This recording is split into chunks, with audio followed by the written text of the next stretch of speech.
by miracle of sound. All right, and welcome back to the Shardbreaker podcast. This is episode 4 of Bands of Mourning. We did chapter 17 through 20 this week. I am Midnight, your host, and I'm here with Darkness. Hello. And Mythic. I don't know who that is. Oh yes, of course, you're Marassi. Yeah, Marassi, the rifle mastermind. Yeah, so we start part 3 this week, where we start with Marassi's point of view as she enjoys the carriage ride. She felt like she was on an adventure. She glances at Wax, thinking he looks like the perfect rough slawman, although the image was strange with Sarah sleeping on his shoulder. She no longer had feelings for him and wasn't jealous of Steris. She just found it odd for her sister to be on their adventure with them. Wax then tells Marassi to go get some sleep, as they won't be stopping again before reaching their destination. He then tells Marassi that they had originally chosen to go to the Roughs, or that he had originally chosen to go to the Roughs instead of some random other town, because he had been chasing tales of survivors' gold. Marassi is shocked to hear that he had been wanting to be a gentleman adventurer, which Wax insists he is nothing like Alamancer Jack. A while after searching for treasure, he'd become a bounty hunter, and then 6 years later, a lawman. So what do you think about Wax basically wanting to be a gentleman adventurer as a youth? I mean, when you listen to lies from Alamancer Jack. I mean, he does not seem to want to be associated with Alamancer Jack in any way. That's Good. his bestie. I don't know what you're talking about. Good, because Alamancer Jack's a liar. He's like, I am not like that. But I mean, Alamancer Jack also doesn't like to be compared to Wax. They both seem to really dislike each other for some reason. That's because they're the same person. Damn. Imagine. It's his persona. Oh, He has God. like a fucking author persona. Well, no, the author of the actual stories, I believe, is mainly the terraceman who's with him. Right. A Which is, thinned you with. know, That's which is Wayne's Wayne. other persona. Yeah. Yeah. Wayne just puts on this, like, calm terraceman act. Wayne could be anyone though. So Exactly. He can really be anyone. Or is he? So Waxen states that he didn't want the Bands of Mourning to be real because it felt too much like chasing adventure again. However, his uncle's actions are concerning him, as he obviously promised Kelisina something soon, and his breeding of Alamancers would take many years to come to fruition. Waxen compares the symbols on the metal cube to those on the strange coin, and says that his uncle is doing something, and needs to figure it out, and if the bands are real, he needs to keep them away from his uncle. So do you guys think the Bands of Mourning are real? Yeah. I think something is real. They're going to call the Bands of Mourning. I swear to God, if the bands of mourning are the friends we made along the way, I'm gonna freak out. Yep, that's exactly what it is. Oh my gosh. It's the Precisely masked that. friends we made along the way. Wait, can we get a picture of the mask? Masked guy? Fuck. I'm forgetting his actual name, because we found out his name later. His name is Marassi 2.0. Here he is. Okay, yeah. What is he? Okay, here's like a drawing of him when he, like, kind of lifts his mask and, like, takes off the, like, blankets that he's covered in from Marassi in, I think, chapter 20. See him in those, though? Like, I want to see him curled up inside the cage. I can see if I can find other pictures of him as well, but this is... Oh, Oh, fuck. That dude does not look like what I pictured.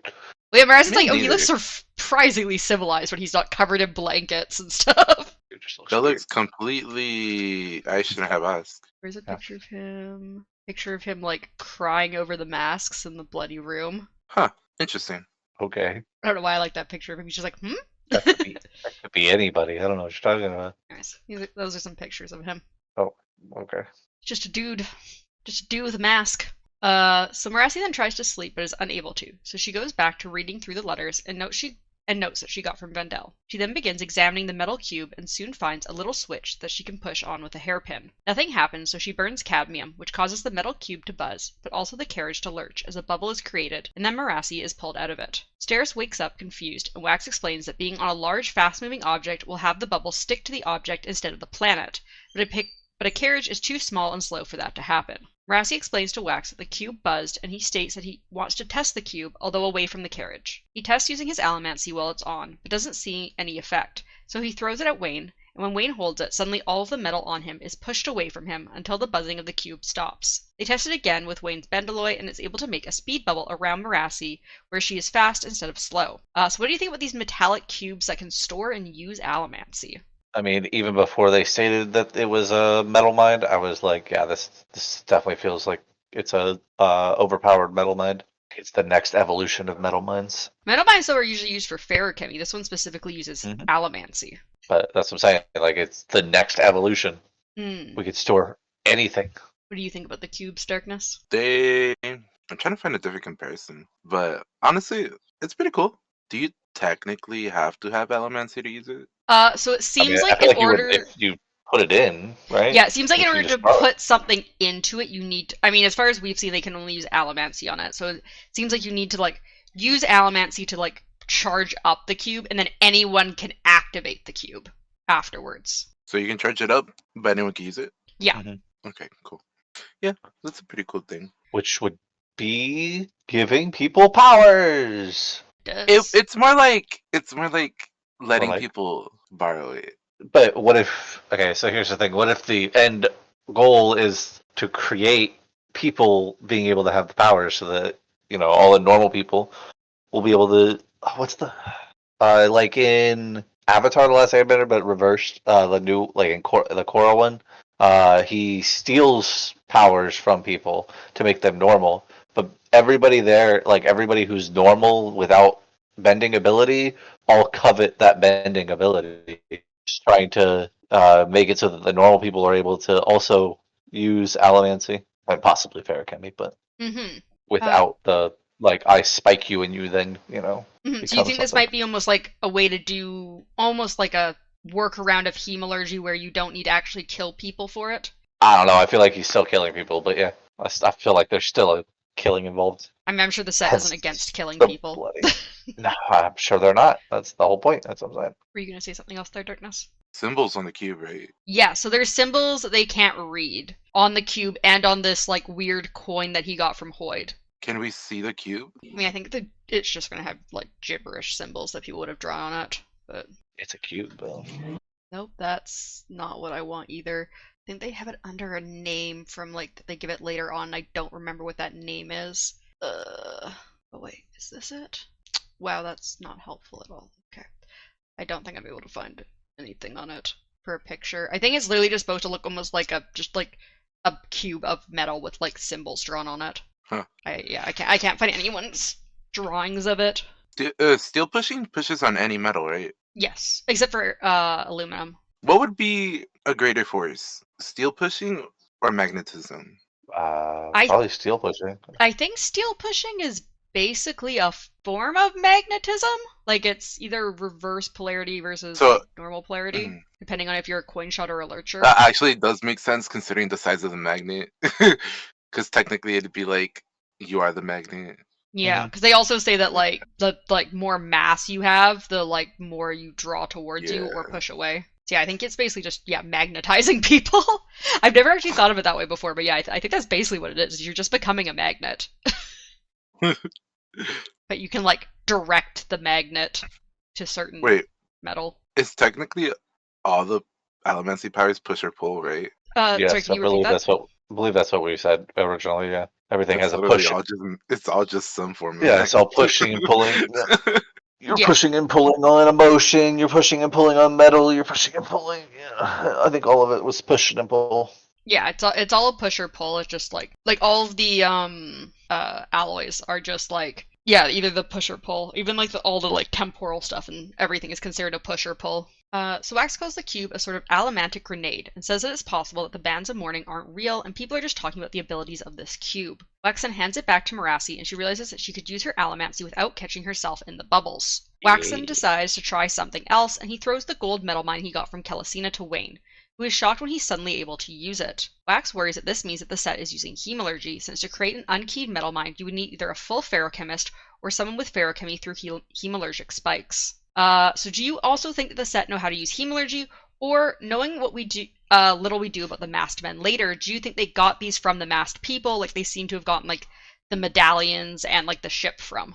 I definitely think that they got it from the people specifically, especially because the one guy, when he sees Wax's abilities, is like very like awestruck by it. Like probably he's like read about it or something, or that it's like what's the like he researched it so that they could make those cubes, but like he's never seen it in action. Yeah, like So he everything seems like he's probably not an yeah. allomancer himself type thing, Mhm. but he's like like a scholar maybe or something, or like a researcher. Yeah, but because like it's like almost like he's when he says something to Wax about like do this, it's almost like he's fantasized about like what would this be able to do, and like so like he's thought of all of these ideas of like you could do this with that, Mhm. almost like that one person who showed up at the party and was Oh, asking Chris? Wax all those questions. Yeah, Yeah, Chris. Chris is great. yeah. That's why it made me feel like I knew like this person. I was assuming it was going to be Chris's like companion, Oh, whatever Naz? but it's not. The No, it's voice not is different. Naz. Yeah. So Milan then calls Wax over to come look at something over a hill. She hands him a spyglass and points Wax towards a part on the road. Wax notices there seems to be a barricade over the road and can tell they aren't specifically waiting for them, and instead have made a perimeter around the area where they've set up. He then asks Milan how she is on horseback, and she at first thinks he means her being on the her being the horse, before saying I she's good on love that. horseback. But Wayne and Steris might struggle. Yeah, she's like, "Oh, you know, I've been. I could be a horse." And he's like, "What?" Yeah, I mean, Excuse me? That's not what I was asking. I mean, So they then begin riding through some forested area, with Milan and Wayne scouting ahead to look for areas that aren't well guarded. Marassi easily rides her horse, and Wax is shocked at how easily Steris rides in a large skirt. Eventually, Milan shows Wax the large warehouse that has taken over most of the town of Dulcing. The warehouse was partially unfinished and had tons of electric lights that seemed to be getting their power from a nearby waterfall. Armed guards walked the perimeter. So what do you think about the set, like, just taking over this whole town with their warehouse? That's their Not town shocked. now. Yeah, not a shock. They kind of just do whatever the hell they want. Yep, they just took over. This is our town. Yeah, imagine this huge warehouse though that's like almost the size of a small village. This is a gigantic warehouse that they're building. So Waxon fills in the rest of the group and then asks Steris to stay back with the horses when they go to infiltrate the warehouse, which he is surprised that she easily agrees to. They then go back to watching the warehouse and trying to think of ways to get in. Milan suggests eating one of the guards and is annoyed when the humans of the group seem uneasy about that and decline her idea. You weren't so bad. It wasn't so bad when I did it before. They're like, but they were already dead. She's like, so? Yeah, like, what does that matter? She's like, humans are so weird. Yep. We are definitely weird. Wax and Wayne then start going back and forth with ideas that have strange code names that make no sense to the rest of the group. Which I thought was funny. Just, we could try this, we could try this, we could try this. And I'm like, what the fuck?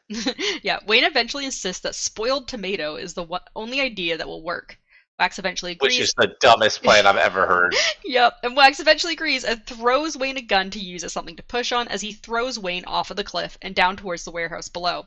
Apparently, the name comes from the splat of blood that sometimes comes out of Wayne when he lands. So what did you think about spoiled tomato, the plan that involves throwing Wayne off a cliff? Here's the thing. If Wayne hit the ground and his powers no longer worked, you just killed the man. But they've apparently done this a few times. He knows how to land so that his brain doesn't get, like, his head doesn't get smashed. My god, but still, he would be dead if his powers didn't work. As long as his brain's good, apparently his powers still work, so. Right. Just gotta protect the head. He breaks his spine. Yeah, he breaks. And if he forgot to refill on his... Well, that's why they have the Kelisina metal mind. Like, that's why it'll work. You'd hope he wouldn't suggest spoiled tomato if he doesn't have a good stock of power in his metal mines. I guess. Could just be crazy. So we switch to Wayne's point of view as he lands feet first and then rolls onto his shoulder to minimize the sound of him landing. This causes both of his legs to snap and his shoulder to break. He begins. Yep, and I got a great sound effect. Oh, lovely. Yeah, He begins. Yeah, oh god, feet first sounds horrible. He begins. Hitting the ground in general sounds horrible. He begins. Yeah, you don't really feel it when the spine snaps, you know? Yeah, apparently. He begins tapping the metal mine from Kelisina before his head hits the ground. Once his spine and legs begin fixing themselves, he hides the gun and stacks a couple rocks before hiding in the shadows. Some guards come over, but disturb the precariously placed rocks Wayne had stacked, causing them to think they had just heard some rocks falling. Wayne was also lucky he hadn't left a big splatter of blood behind. Wayne then finds his hat and then heads around the side of the warehouse, listening in on some guards to obtain their accents and try to get in the guard's headspace even though he didn't have one of their hats. As he follows Just wild. He really needs that hat. It's important. But not even that. He doesn't even need the head. The way he talks to himself, I like, know. goes through an entire conversation. He does. I'm like, what the hell? This dude is totally a fucking Khandra. Like, holy Jesus. As he follows one guard, he tries to think as if he is a guard, and then gets the man to trip over one of the electrical wires and yanks them out so some floodlights go off. The time for the guards to get the floodlights back on allowed Wax and the others to sneak over to Wayne. So yeah, what do you think about Wayne's distraction to get Wax and the others to the warehouse? brilliant, but just oh my god. Yeah, I mean, it's a great plan. He just does a little splat. He takes out the accent of some of the engineers and then trips a guy over some electrical wires, taking out the lights. The Perfect. guard's reaction is fucking hilarious. Yeah. So they wander along the shadows next to the warehouse, Wax getting the gun that Wayne had hidden before they peer into the warehouse. They sneak inside and eventually see a gigantic boat that seems partially unfinished, but also like it had been damaged in areas. Wax assumes that they had been transporting it across the area when it had been damaged, and so they erected the warehouse around it to hide it from prying eyes. Wax then asks who Marassi wants with her to try to find the spike, and she asks for Meilon, leaving Wayne and Wax together. Which is weird to me. I mean, it works out. She's got like all of the lockpicks in Yeah, her I arm and know, stuff, but so maybe she knew about the that. fact that yeah, oh, that's weird. Just So Wax then tells Marassi that they should try to help each other if either of them gets into trouble, otherwise meet back up here behind the boxes of supplies. And if things go really wrong, to meet back up with Steris and the horses. Milan then takes a gun out of her leg, gives Wayne a kiss, and the two pairs split up. So what at this point did you think the purpose of the ship was? sending multiple people through the perpendicularity. Do we get the purpose of the ship? You kind of get like an Kinda. idea of what it is at the very end of chapter 20, where the mask guy kind of like separates part of it out and everything. Like, it's obviously like not their ship and everything. So like, I was kind of asking more so like, because at this point we think it's the set's ship. So like, what did you think they were doing with it and that sort of stuff? Sending it through a perpendicularity does sound like a really good idea though, because we know that if you're on land, it's gonna be basically ocean. So like, you'd want a ship for all your guys to be on. Also, the masked people don't really seem much like they exist in this like reality. Like they They're feel like they're literally. out of I'm place. assuming they're literally from the other side of the world. What planet are we on again? Scadrial. In this schedule, okay. Yes. Which has been mostly unexplored. Which is like, they're Mhm. from the other side of the world. And I'm assuming they don't really have elements because of his reaction, Yeah, They do probably. have technology, which is like that exact thing they're using Mm-hmm. to replicate the stuff. Yeah, so we do get little hints that they are definitely from Scadrial, because at the end of Hero of Ages, when Sazed takes the powers, he mentions very briefly when he remakes the world, hey, aren't there like other people over in People on that the other area? side of the world. Yep. Mhm. Yeah. And then also Meilon kind of makes a little mention here of like, oh yeah, didn't Harmony mention something about other people that wouldn't explain at all after that? So yeah, so it seems like very likely that these guys are from Scadrial. They're just from somewhere else, and they, even without potentially Say's help, they somehow survived the world being moved. Or at least a To be portion fair, of if it. they have this technology, I'm not that surprised they survived. Yeah, we don't know how technology advanced, because they were basically outside of the whole Lord Ruler's area. They were, like, obviously dealing with whatever the fuck the Lord Ruler did to the planet, and they were probably like, what the fuck, when everything happened originally, these people. Like, imagine your Right. world Maybe just they out of came nowhere. up with their own thing. Hmm? They came up with their own explanation, just like what's the can't think of what they're called. Greeks. Like the Greeks came up with gods to explain each type of like thing Yeah. that happened in their world. Yeah, You know? I'm sure it definitely seemed like random cosmic, like, happenings to them. They're like, what did we do to piss off the gods? Why has the world become dark and ash-filled? This is horrible. Maybe or they figured out a scientific, like they tried to scientific reasoning it. Yeah, because I mean, They're like, without the this Lord is- Ruler suppressing technology, it is possible that they are quite a bit more technologically advanced than the rest of the Scadrians, especially back during the Lord Ruler's time. So what? They're the neglected children that had no choice but to advance themselves? Yes. Yeah, basically not Harmony, Preservation and Ruin basically Harmony just like too. neglect. Well, Harmony too at this point. I mean, we don't really know because Right. apparently he's been taking note of them. He Harmony just hasn't been never. telling the Condor about it. But Preservation He's and not Ruin helping. definitely ignored the fuck out of them because they just hung around the Lord Ruler's empire the whole time. Harmony definitely does too, though. Like, I'm just saying, if you're so fucking upset about them not having a technological advancement to the point where they're supposed to be, you would think that you would fucking send people from this one place where they actually have some fucking technology that is, like, up to date. I mean, maybe that's what he did, but then the set interrupted them. What's to say he didn't do that? Yeah. Exactly. Like, maybe the set were the first ones to get to them, unfortunately. Because also, remember, there was that one article in the Try again. broadsheet where it said a masked person was guarding this pool of water. So maybe, like, these guys are, yeah, as Mythic said, are kind of like, they're hanging around the perpendicularity. They moved the perpendicularity to their fucking side of the country. Yeah, Harmony's like, actually, I like these guys. They can have the perpendicularity. We had enough issues with them, like, during the Lord Ruler's time. What if Harmony's just like low key chilling with them and he's like telling He them could about be. Alamancers and all this shit? They went from neglected to favorite child after they were like, Father, you have neglected us for too long. So he's just like, I get that. The terrorist people were really fucked over. I love They you probably guys. called CPS on them or something. Say's just the new stepdad. Oh Take it God. over. No stepdad. So anyway, so chapter 18. We switch to Merassi's point of view as she sneaks around the warehouse with her rifle over her shoulder. She can hear some Point of view. engineers. The best point of view.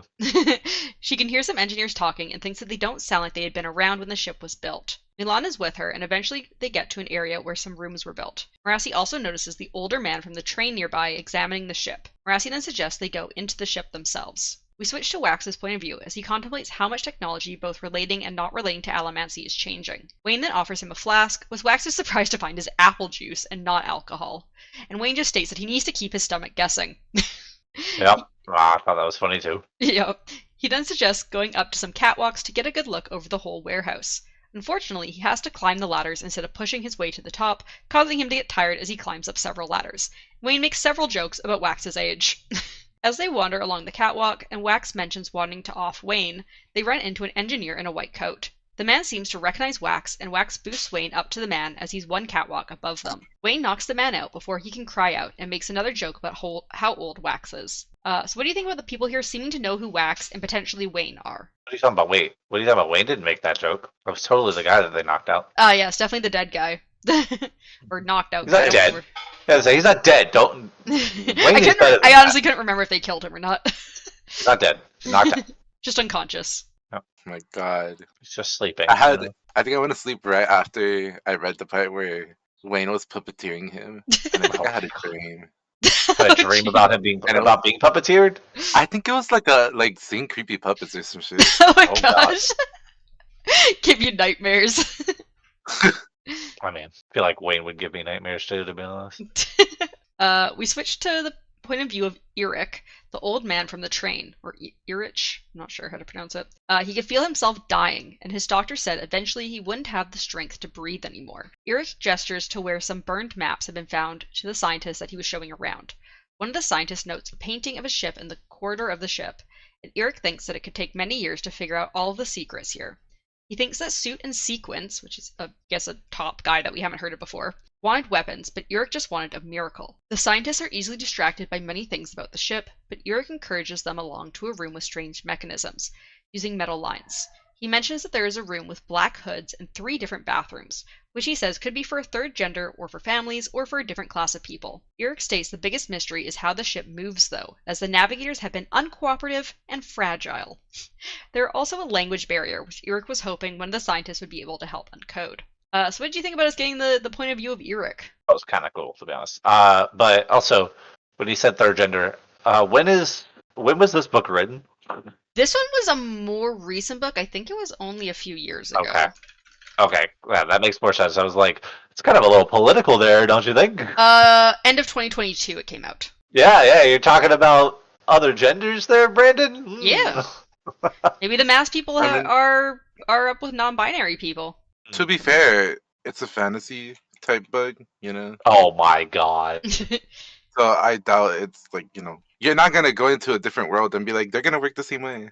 No, but here's the thing though, like, it's still very political and it's standing, I'm sure. Scadrial is also basically the Earth equivalent in the Cosmere. Mm-hmm. So if any of the worlds are supposed to be the most similar to Earth, it is Scadrial. Oh, that's cool. I didn't know that.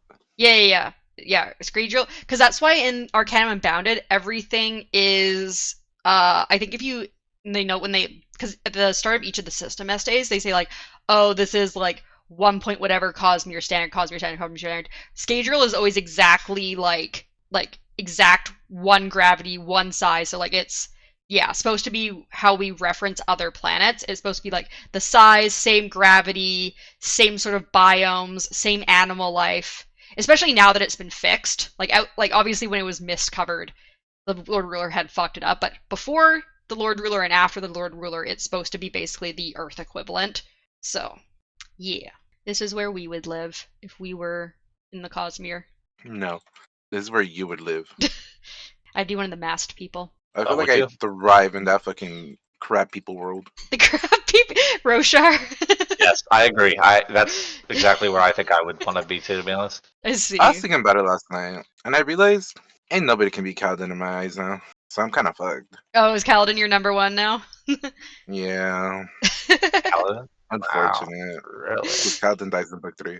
Yeah, Exactly. Kaladin dies in I book was 3. thinking too. I mean, I'm not saying he stays dead. yeah, as I said, he could be a considering cognitive shadow. He could come back. You never he know. could be Jasna. He you could know? be Yeah, he Yasna, could. yeah. Exactly. But also, what do you think about it sounding like Eric has been torturing the masked people to get information about this ship? That's honestly valid. I would too. You gotta get information somehow. I know He's they're not tortured willing to and talk. Make probably them talk. killed all of our masked guys' friends and family or something. I whoever would was with too. him. They deserve it for not talking. Does that mean, wait, Wow. does that mean that he's the last of his kind? Maybe. No. I mean, remember he goes into that room and sees like all of the bloody masks like hung up on the wall. That's probably all the people that was with him previously. He's an extinct race now. Damn. It makes him rarer.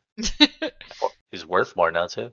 Wow, he's worth more. That's fucked up. Yes, because killing people and shoving spikes in them and all of that isn't fucked up. Selling them is so different.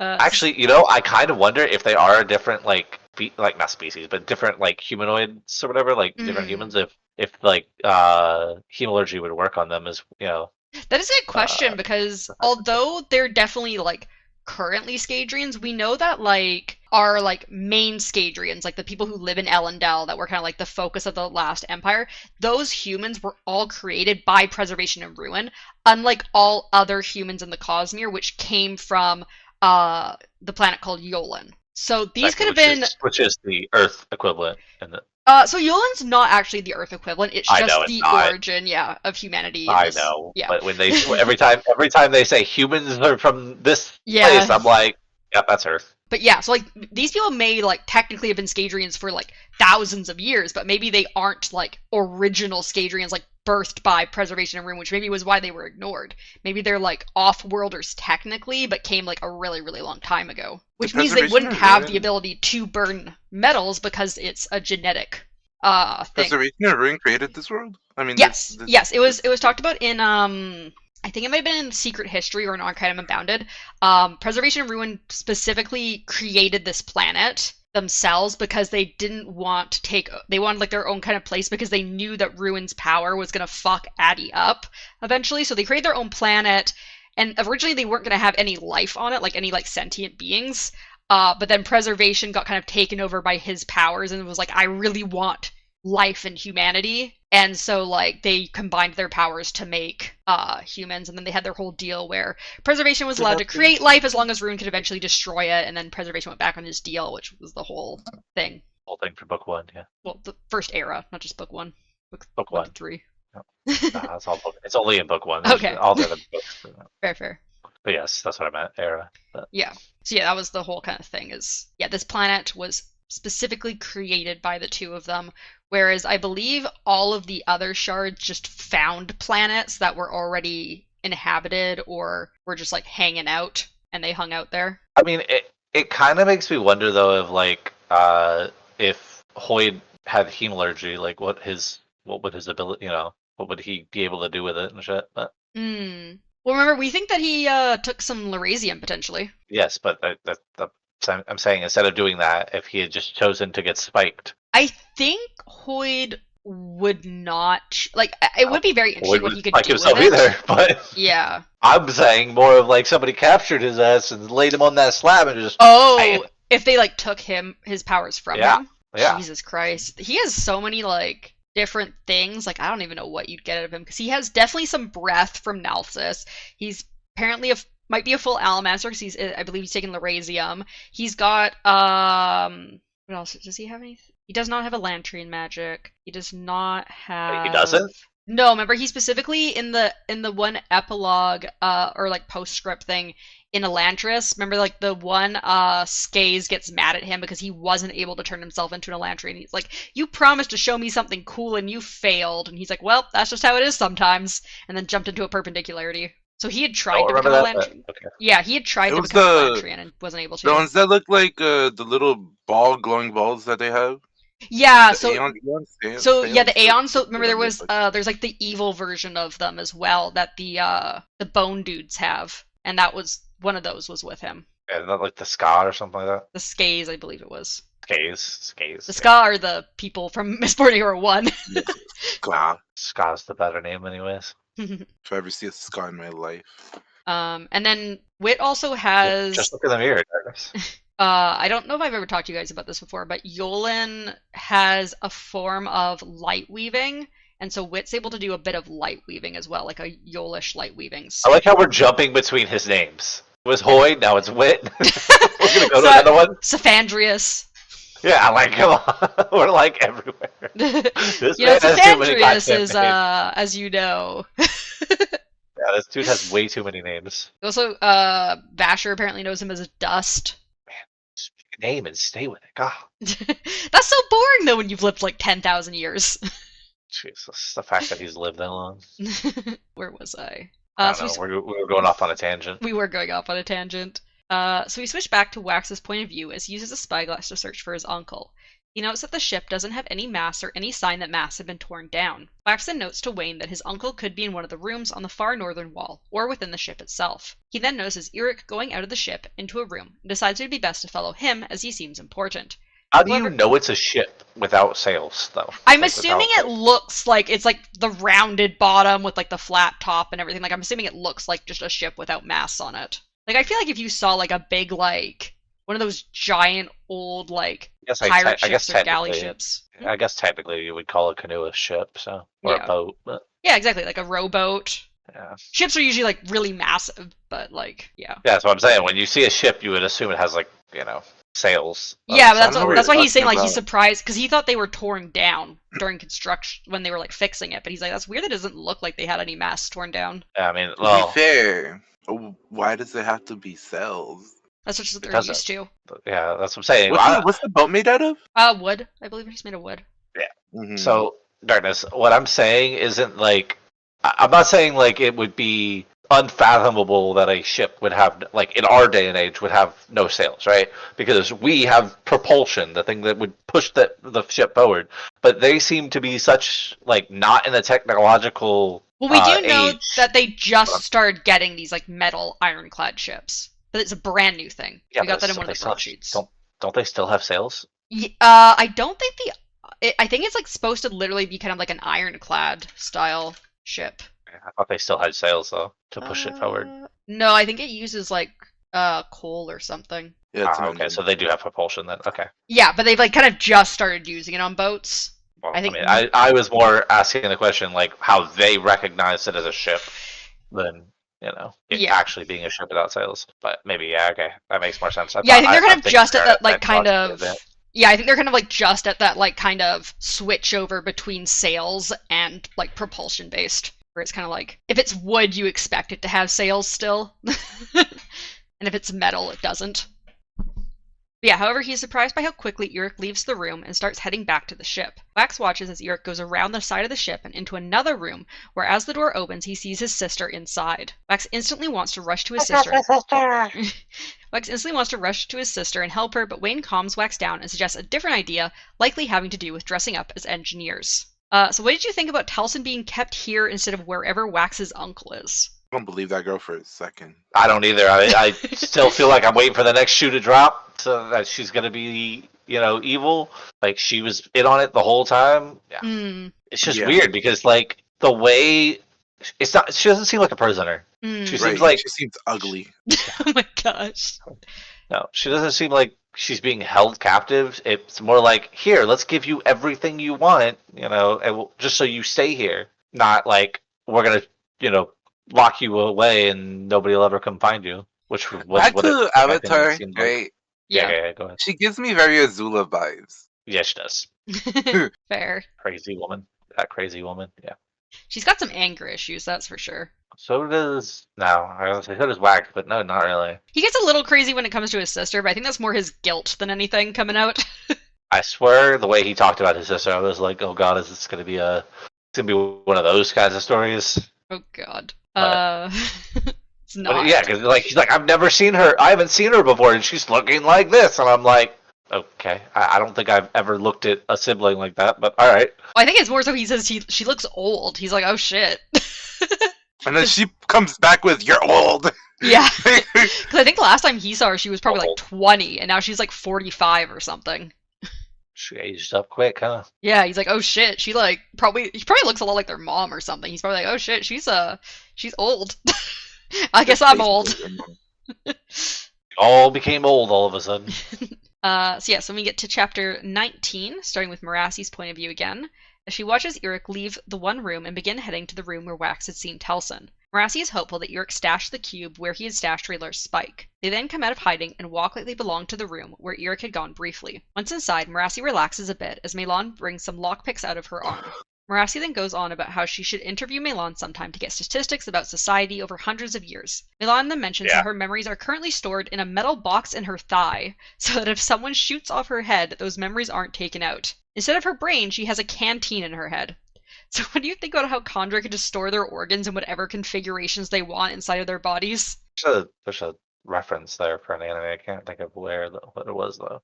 Oh, is there? That do the same thing where like they reform themselves, but they reform themselves in different ways so that like you can't find a specific part of them. I can't To like remember kill them or something? Yeah. Yeah, it's like he could continuously change the way his body is structured, but I can't remember what it's. I'll remember it eventually. It's all good. What do you think, Darkness, about Melan storing her brain in her thigh at the moment? It's not the first time I see something like that either. But also, I don't know how that would feel. Because if she's just rearranging it however she wants it. Has your stomach grumbling, but you feel it in your foot? Right, that's what I'm saying. Can you imagine how strange?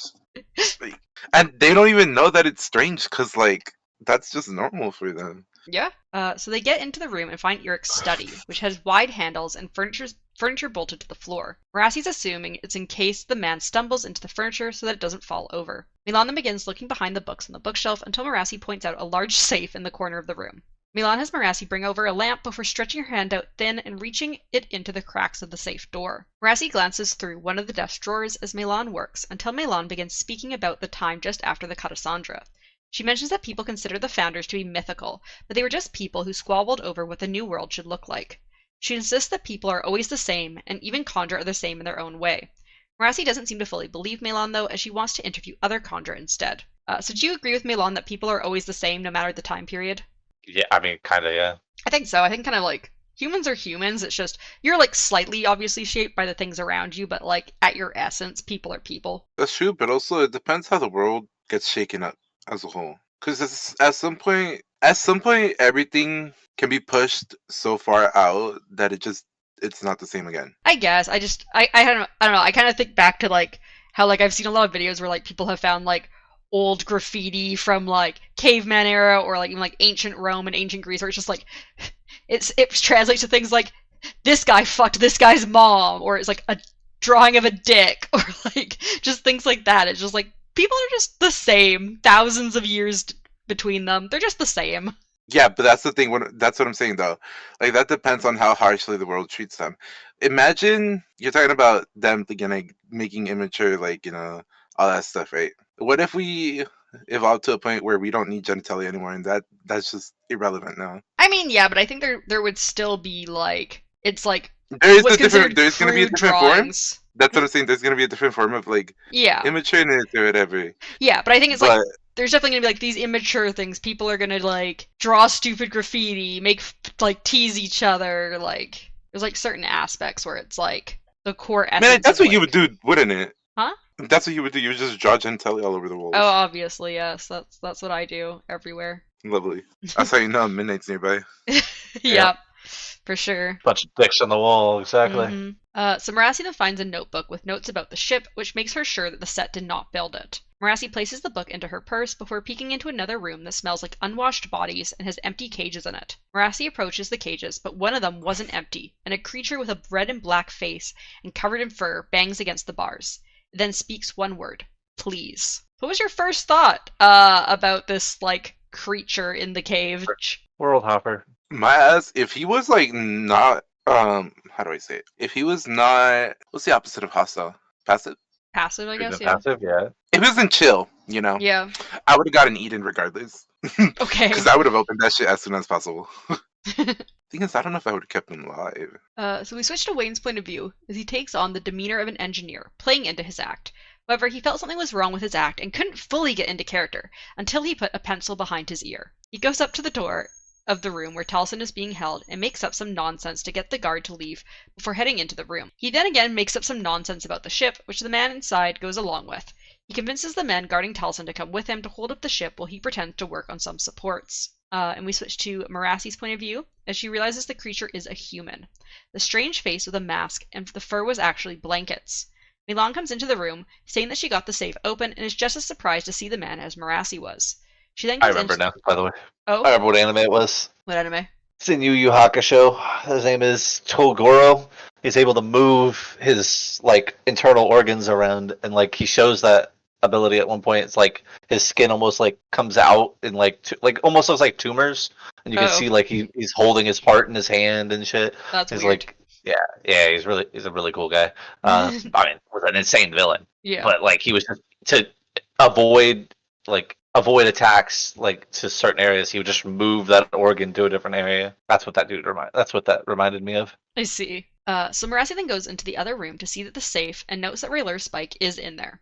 However, Milan refuses to touch it, so Merassi puts it into her purse. She also grabs the metal cube and a metal disc with strange symbols on it. Merassi then goes back into the room with the cages and unlocks the man's cage, which Milan is unsure if that is smart. Once the man is free, he runs to another door and opens it before crying out sadly. Milan and Merassi go over. It's not smart at all. Milan and Merassi go over there and see the room is covered in blood and has masks similar to the one the man is wearing on the wall. The man lifts his mask, revealing a young face as he cries and repeats the word please. So yeah, what did you think of this guy? You first met him? World Hopper. Just World Hopper? But literally, I was trying to figure out who he was, to be honest. I was like, who the fuck is this guy? What did you think about him, Darkness? I was hoping he wasn't human. He definitely seems to be human. Yeah, I know. But at that time, I was hoping he wasn't. Yeah. So, because we've read some Stormlight, I just wanted to bring up something. So if you remember, with the Ghost Bloods, which you guys figured out was the Ghost Bloods were from Scadrial, they have a woman named Eotil who wears a mask at all times and gets really mad if you ever threaten to take her mask off. So yeah, I figured it was related to this. Yeah, so I believe Eotil comes from the same culture as this dude. She's part of the masked people on Scadrial. Interesting. Mm-hmm. That's why when we were talking briefly off the podcast, Mythic, when you said you thought he was a World Hopper, I was like, yeah, so he's not the World Hopper, but we've seen a World Hopper from his culture, which is Eotil. Gotcha. Mm-hmm. Yeah, and Shalonzo I was just thought it was a World Hopper. Yes. Every new person we ever find is always a World Hopper. It's not always a World Hopper. It is frequently. If it's a strange person, it frequently can be, but in this case, it's not. So we switch to Wax's point of view as he enters the room where Taliesin is being held. When Taliesin sees him, she throws herself at him and cries briefly. Wax gives her a gun, then she asks for a weapon. And then tells Wax that their uncle isn't here, but checks in on her through the speaker on occasion. Taliesin asks Wax why he hadn't ever come home when she called for him or when she got married. Wax insists they don't have time to talk about that, just as one of the men comes back. As he comes into the room, Taliesin instantly shoots him. What did you think about Taliesin just instantly shooting this guy, killing him? Who is this person again? That's what I thought. Who is this person again? Taliesin is the sister. Yeah. Right? No, yeah. But that's not who I was talking about. You're talking about the guard? Yeah, I'm like, who's okay? Just some random guy who was apparently holding her here for her uncle, and she was like, fuck this guy, and just shoots him. Yeah, bam! I'm like, okay, why do I care? So we switch back to Merassi's point of view, as she insists to Milan that they need to bring the masked man with them. She tells Milan the man must be from somewhere else and that the ship was from the masked men. Milan thinks about how Harmony had mentioned other people and agrees to bring the man with them. As they head back to the safe room, the man hurries over to the safe and grabs one of the metal discs and uses a cloth to wrap it around his arm. Merassi was surprised to see fairly normal clothing beneath the blankets, although not in a style she recognized. He seemed much more confident once he had the disc on his arm. Merassi then hears gunshots and thinks she won't have to worry as much about sneaking out of the building. So considering what we know of the discs later, one of the discs later can make our characters store weight, what do you think this disc does? Or confidence. Ha ha ha. Disc. Yeah, so he's got this metal disc that he ties to his arm. Oh, right. So it has the same strange symbols that the cube and the coin have. Huh. Is this a like guess situation, or is this a we've gotten enough hints to know? You've got a little bit of hints, but it's kind of a guess at the same time. So the only information we have about the discs really afterwards comes from the end of chapter 20, where he gives like Marassi and Wayne and Melon these like discs, but he doesn't give one to Wax specifically, and he's like he tells them that they can use them to become lighter, and it lets them like store weight, kind of like Wax It's a can. lot like the cube. Oh my god. It's cool because, well, if the cube's Alamancian, that's literally doing Ferrocami stuff. So yeah, so it seems like they have like Allomancy storage and then like separate Ferrochemy storage that like anyone can use. So if those discs let you store weight, what do you think this disc does? If it potentially also is storing something like ferrochemical? Confidence. I don't know what else is close to that, because I don't remember what all the ferrochemical abilities are. Do you have any guesses, Darkness, or should I just tell you guys? Who's wearing it? The masked man. The guy? Yeah, so the masked man like runs over to the safe, puts on this like disc, then like throws off his blankets and is like, I feel good now. Yeah. It's the fucking, it's that one thing that we talked about where I don't know if it's identity or if it's like connection or some shit like that. You think it's one of those? But it's, yeah, I guess it's the one where it gives you like a sense of belonging to a certain place. So that's you know what I mean? Connection. Connection. Sorry. Right, that. I'm gonna say that. Yeah. So what it is it's storing warmth. So he's tapping it to get warm. So like that's why he's like shivering under the like covered in like a big mess of blankets, and then like once he puts it on, he's like, oh, I don't need the blankets anymore. And when he takes it off later to be able to use a different one to speak to them, it says like he visibly shivers. So basically, he's like super fucking cold here, and he's using it so that he can be warm and like handle the climate, which means that wherever they live is probably somewhere like much warmer. It's hell. Live in hell. Yeah, and I'm actually pretty sure, Darkness, that the connection one is the one he uses to speak in their language later. That's what I was talking about. Oh, okay, that's what so he puts on a different one. I thought you were talking about that one. Yeah, no. Yeah, so he puts on a different one later in that little like ship room, and that's the one that it lets him speak in their language, and I didn't realize that he was putting one on beforehand. Yeah, so he has one on first that he like just like runs around with because he's like, I'm fucking cold and I can't be carrying these blankets around.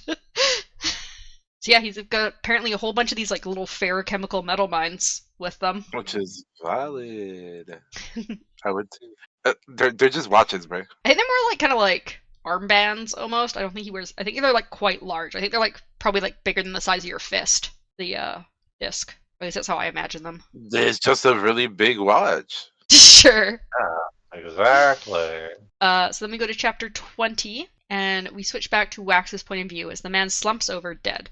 Telson says she wants to kill them all, and Wax thinks that this is going to be very inconvenient. He downs a flask of metal flakes and peeks out one of the doors to see a bunch of guards coming for them. Wax quickly pulls Telson to him and pushes them up into the air and onto the ship. He leaves Telson up there for safety before taking out one of the men shooting at them. What did you think about how bloodthirsty Telson is? She's like, I want to kill every single man in this fucking place. Wonder why. Yeah. It's valid though. If But is she gonna kill her own brother? Yeah. If she's not evil. Yeah, if she's like really being held captive, she's like, fuck these people for holding me captive for the past like 10 plus years or whatever. I'm gonna kill them all.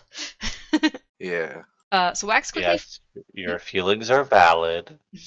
But now's not the time. We listen and we don't judge. Yeah, exactly, Darkness. We don't unless judge. we do have to judge. There's a time and place to kill all of your captors, and when we're not in safety, it's not the time. I don't know, I feel like it's the best time. I don't know. She kind of gets everyone shooting at them and like almost gets Wayne and Marassi killed because of it. Meh.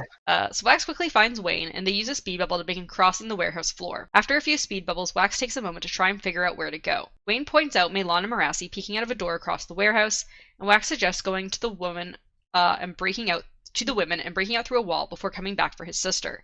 But Wayne points out that Telson has not stayed still. Wax curses and tells Wayne to protect his sister while he goes for Melon and Marassi. What do you think about Telson just like being like, fuck this, I'm not staying safe on the ship. I'm gonna come down and shoot some more people. Once again, we listen. Your feelings are valid. We judge very hard this time. It's like, ma'am, can you not? They should have just I given her a kind of like sniper. it. If she's like not evil, she's gonna be my favorite character so far. I feel like they should have just given her a sniper Fun. rifle and she could have stayed safe on the top of the ship and just sniped people from above. Would have solved the issue. They have a sniper rifle. I don't remember them bringing a sniper. It's the Marassi one. Marassi has a That's a rifle rifle. in general, but It's not Yeah. a sniper though. yeah, but still, give her Marassi's rifle. I don't think they need to give her Marassi's rifle. Marassi needs her rifle. Marassi dropped her rifle. She does drop the rifle. She does shoot some Exactly, people she needs before it. dropping the rifle, though. Yeah, and then she got shot. So Wax quickly gets to Melan and Marassi, asking who the masked man was as he notices him. Marassi quickly explains that he was caged and that his people likely made the ship, before Melan calls for Wax and points out that Wayne is getting shot down repeatedly. What a bold thought though. Yeah, they probably made that ship. I mean, it was partially based on the book that she found of Eric's, where it's like he was like trying to figure out how the ship worked, and she's like, "Oh, if he doesn't know, then they definitely didn't make this thing." But it doesn't mean that the random guy you found made it. He's the only other people they know about. But yeah, so Wayne's getting like shot down repeatedly, which makes Wax angry, and he throws himself back out into the warehouse, quickly throwing up a steel bubble. He notices there are some aluminum bullets, and he quickly begins shooting down the men using them. Wax soon gets to Wayne to cover him and instructs him and his sister to get inside the ship. However, he soon sees 3 men in black suits appear with aluminum guns. One is also... Just get quieter. I did. I think Jesus is on a phone call. Sorry. Oh my god. It's like, did my headphones die? No, sorry, I did try to speak a bit quieter.